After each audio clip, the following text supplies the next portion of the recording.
Hello guys, দেখো সকালবেলা ঠাকুরের মুখ দেখিয়ে তোমাদের সাথে একটা ভিডিও শেয়ার করতে চলে এসেছি। তো চলো, এদিকে পুজো তো হচ্ছে, মাও এদিকে সব কিছু গোছানো শুরু করে দিয়েছে। তার মধ্যে চলো আমি তোমাদেরকে আজকে ইন্ট্রোটা দিয়ে দিই। হ্যালো গাইস, আমি সম্ভব, ওয়েলকাম টু মাই চ্যানেল। সবাই কেমন আছো? আশা করছি সবাই খুব খুব খুব ভালো আছো। আর চলে এসেছি আবারও একটা নতুন ইন্টারেস্টিং ব্লগ নিয়ে। তো দেখতেই পাচ্ছ আজকে কিন্তু সকালবেলায় চলে এসেছে জেঠুর বাড়িতে, কারণ আজকে আমার জেঠুদের ফ্ল্যাটে ছিল গৃহপ্রবেশ।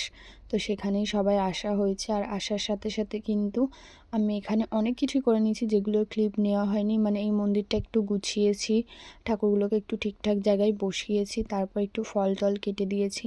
মাও এখানে অনেক কাজ টাজ করেছে। মা যেহেতু অসুস্থ, তারপর কিন্তু মা এখানে বসে একটু রেস্ট নিচ্ছিল, আর রেস্ট নেওয়া তো সেভাবে হয় না। তো তারপর কিন্তু আমি এখানে চলে এসেছি আমার মুখটা একটু দেখিয়ে দিতে। আয়নাটা একটু অপরিষ্কার আছে, এটা একটু ম্যানেজ করে নিও আর কি। নতুন ফ্ল্যাটে ঢুকলে যেটা হয়। চলো ঠাকুর ওখান থেকে আবারও ঘুরে আসে। আর এখানে কিন্তু অঞ্জলি দিতে বসে গেছে আমার জেঠু আর জেঠিমা।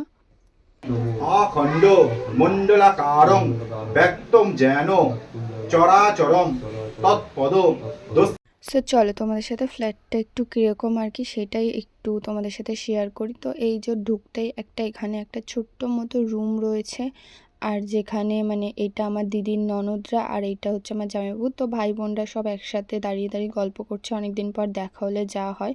আর এটা ছিল একটা ওপেন কিচেন। এখনও সব কিন্তু মানে সব কিন্তু বলছি, সব কিছু কিন্তু অগোছালো হয়ে রয়েছে। তার কারণ বুঝতেই পারছো আজকে সবে গৃহপ্রবেশ আর কি, তার জন্য এরকম অগোছালো হয়ে রয়েছে। আর এটা ছিল বাথরুম, এখানে একটা বেসিন ছিল। তারপর তো দেখতেই পাচ্ছ যা যা রয়েছে, আর কি বলবো বাথরুমের কথা। আর এখানে দিদি মেয়ে বসে বেশ গেম টেম খেলছে। এখনকার বাচ্চারা ফোন ছাড়া তো চলেই না। বাচ্চা তো বাদ দাও, আমরাই ফোন ছাড়া চলি না। তারপর এই যে মা এখানে শুয়ে পড়েছে। আর সত্যি আমি এসেছিলাম অনেক দিন আগে আমার বাপের বাড়িতে, যেহেতু আমার মার প্রচণ্ড শরীর খারাপ ছিল, তো হঠাৎই চলে আসতে হয়েছিল। সেগুলো আর তোমাদের সাথে শেয়ার করে উঠতে পারিনি। তারপর এখানে পুজো টুজো হচ্ছিলো, আর খিদে পেয়ে গেছিলো, তার জন্য কিন্তু আমরা সবাই বেরিয়ে গেছি ওই বাড়ি যাওয়ার উদ্দেশ্যে। ওই বাড়িতে গিয়েই সবাই খাওয়া দাওয়া করব।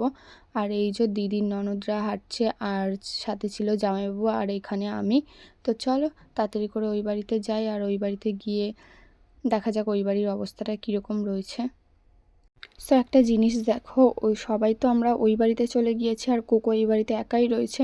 তার জন্য কোকো কিন্তু খুব রেগে আছে, এত অচেনা অচেনা মানুষ টানুষ দেখছে, তাই এতবার ডাকছিলাম আসছিল না প্রথমে। তারপর অনেকবার ভালোবেসে ডাকার পর উনি এখন এসে আমাকে এরকমভাবে একটু দর্শন দিচ্ছে। বাট কোকো আজকে প্রচণ্ড রেগেছিল, প্রচণ্ড রেগে, সেটা দেখতেই পাবে। তো চলো জানলা দিয়ে আর তোমাদেরকে বেশিক্ষণ না ওয়েট করি, একটু সামনে থেকে কোকোর দৃশ্যটা দেখিয়ে আনি। চিনি দেবে তো আগে থেকে না। যা যা যা যা কোকো, যা খেতে দেবো, যা। পূজাদের মাথা খারাপ হয়ে যাবে। কোকো যা।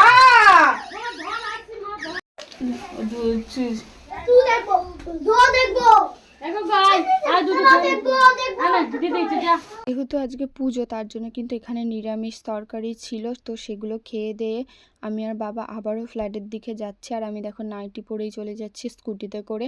আর আসার সময় কিন্তু স্কুটিতে করেই এসেছিলাম আর কি বাড়ি থেকে। আর জেঠুদের ঘরটা ওই রকম ছিল, তার কারণ সব জিনিসপত্র বেরিয়ে গেলে তো অগোছালো হবে, মানে দুটো বাড়িই পুরো অগোছালো হয়ে গেছে। তারপর এখানে আসলাম, এখানে আসার পর দেখছি যে যজ্ঞ তো হয়ে গেছে। তারপর দেখলাম যে এখানে পুরোহিত মশাই আর কি আরতি করছে। আরতি করার পরে কিন্তু আমি এখানে ওই যে হোম যজ্ঞের যে ফোঁটাটা হয় না, ওটা নিয়ে নিয়েছি। নেওয়ার পরে দেখছিলাম কেমন লাগছে আর কি। আমি না ছোটোবেলায় এই হোম যজ্ঞের ফোঁটা একদম নিতে চাইতাম না, তার কারণ আমি না মানে ছোটোবেলায় একদমই টিপ পরতে ভালোবাসতাম না। তো মানে সত্যি বিয়ের পরে আর কি টিপ পরাটা শুরু হয়েছে, বিয়ের আগে একদমই পরতাম না। তারপর সব কিছুর পরে এই যে চলে এসছে আমাদের আরতির।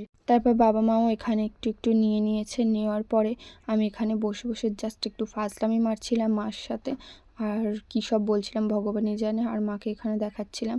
মাকে দেখানোর পরে আবার যে ক্যামেরাটা সরিয়ে নিয়েছি, মা বলছে আমার মুখটা দেখাই যায়নি। তো তারপরে আবার মাকে একবার মুখটা দেখালাম। দেখানোর পরে একটু ফাজলামি মারছিলাম, আর মাকে বলছিলাম মা আমি এত সুন্দর দেখতে, কেন এত সুন্দর। আর এগুলো শুনলে না আমার মা প্রচণ্ড হাসে, তো তার জন্য এগুলো বলে একটু হাসানোর চেষ্টা করছিলাম।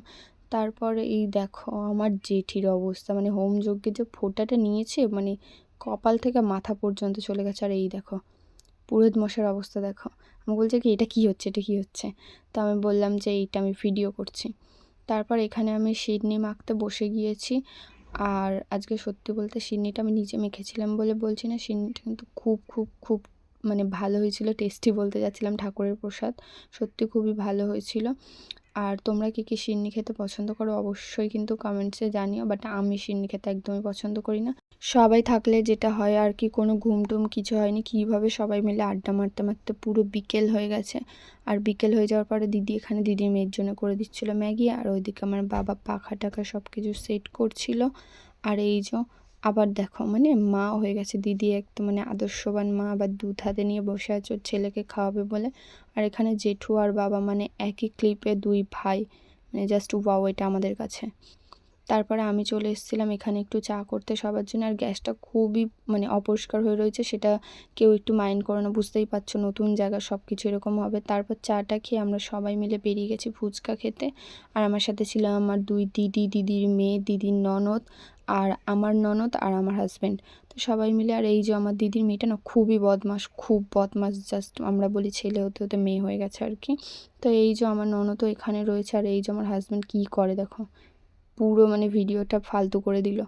আমার দিদি সবাইকে বলছিল আমরা ফুচকা খেতে চলে এসেছি, তোমরা এসো। ফুচকা টুচকা খেয়ে এই যে এখানে আমরা এবার সবার জন্য আইসক্রিম নিয়ে বাড়িতে চলে এসেছি। আর দেখতেই পাচ্ছ মানে এই শীতকালে আইসক্রিম খাওয়া বন্ধ যাবে না। তো কি করছে এই যে বদমাসি সারা দিন লেগে রয়েছে, আর আমিও এখানে সবার সাথে একটু গল্প করতে করতে আইসক্রিম খাচ্ছিলাম। আর ওদিকে কিন্তু আমাদের রাতের জন্য ডিনার রেডি হচ্ছিলো, আর রাত্রেবেলার জন্য ছিল লুচি। আর চলো একটা ভালো জিনিস থাকে, এই দেখো এগুলো চিনতে পারছো, এগুলো ফুচকা না লুচি? হ্যাঁ হ্যাঁ, এগুলো লুচি আমার দিদির মেয়েরাই বানিয়েছে, মানে খেলনা বাটি আর কি, ছোটোবেলায় আমরা যেরকম করতাম। আর তারপর কিন্তু রাত হয়ে গেছে, সবাই আড্ডা আড্ডা দিতে দিতে। আর এখানে আমার জামাইবাবু, আমার বাবা দেখতে পাচ্ছ ওই যে পিছনে বসে ফোনে কথা বলছে ওই ঘরে। আর এখানে আমার হাজবেন্ড, ভাই, মানে দুটো জামাইবাবু সবাই মিলে বেশ খেতে বসেছে, সবাই একসাথে খেতে বসে বেশ ভালোই মজা করছে। তারপর খাওয়া দাওয়ার পর আমি এখানে একা একা একটু বসে রয়েছি সবার মাঝখানে। আর সবার অবস্থা দেখো, এমনি ঘুমিয়ে যাচ্ছে। আর এদের লুডো চলছে, তো চলছে, দেখেছি ওকে দেখিয়েছি। Good night. তারপর এটা হচ্ছে পরের দিন সকালবেলার ক্লিপ। সকাল মানে অনেক সকালবেলা উঠে গেছে, বাট কোনো ভিডিও করা হয়নি। সকালবেলা কিন্তু আমার শাশুড়ি মা, আমার হাজব্যান্ড, ননদ সবাই চাটা খেয়ে বেরিয়ে গেছে, এমনকি আমার জামাইবাবু কাজে চলে গেছে। আর এই যে আমার দিদির ছেলে বসে রয়েছে, আর এখানে আমিও বসে রয়েছি। আর এখানে বাবারা সব কিছু, বাবা জামাইবাবু কল টল ঠিক করছে। আর আমি দেখো এখানে কেমন ফাসলামি মারছিলাম আমার দিদির ছেলের সাথে। আর ও কেমন কথা বলে একটু শুনে নাও তোমরাও। এই যে টাকা টাকা বল গুড মর্নিং, বল গুড মর্নিং, কি বল গুড মর্নিং, বল গুড মর্নিং, গুড বল, বল গুড মর্নিং, কি বলে। তারপর তো সকালে আমি এখানে লুচি আর তরকারি খেয়ে নিয়েছিলাম। আর মা দেখতে পাচ্ছ এখানে শাকটা কাটাকাটি করছে। আর আমার জামাইবাবু আজকে আমাকে আবদার করেছিল যে আমার হাতেই মাংস খাবে। যাই হোক, আনফর্চুনেটলি আর কি আমি মাংসর কোনো ক্লিপ নিতে পারিনি। আর এখানে আমার মাংস পুরোপুরি রেডি। আর এক কড়া ঝোল দেখে কেউ ভেবো না কিছু, তার কারণ আমরা তো প্রচুর মানুষ, ঝোল না হলে হবেই না। আর সব বাচ্চা কাচ্চার অবস্থা দেখো, এখানে কেউ ঘুমোচ্ছে, আর মা আর জেঠি এখানে সব কিছু পরিষ্কার করছিল, পুজো টুজো দিচ্ছিল। তারপর সোজা খেতে বসে গেছে স্নান টান করে এসে। আর এটা কিন্তু আজকে আমি রান্না করেছিলাম। আর সত্যি বলতে নিজের রান্নায় আর কি প্রশংসা করব, কিন্তু খুব ভালোই হয়েছিল, মানে ঝোল যেমন খেতে হয় আর কি। আর এখানে খেতে বসে দিদির মেয়ের পিছনে একটু লাগছিলাম। অনেকে সবাই মিলে একসাথে খেতে বসে বেশ মজা টজা করছিলাম। তারপর বিকালবেলা উঠে আমরা বাড়ি চলে যাচ্ছিলাম। আর কোকোকে দেখো, ছাড়ো ছাড়ো ছাড়ো, টাটা টাটা টাটা টাটা, বুঝলি টাটা নিচ্ছে, দিয়ে দিয়েছি টাটা টাটা টাটা।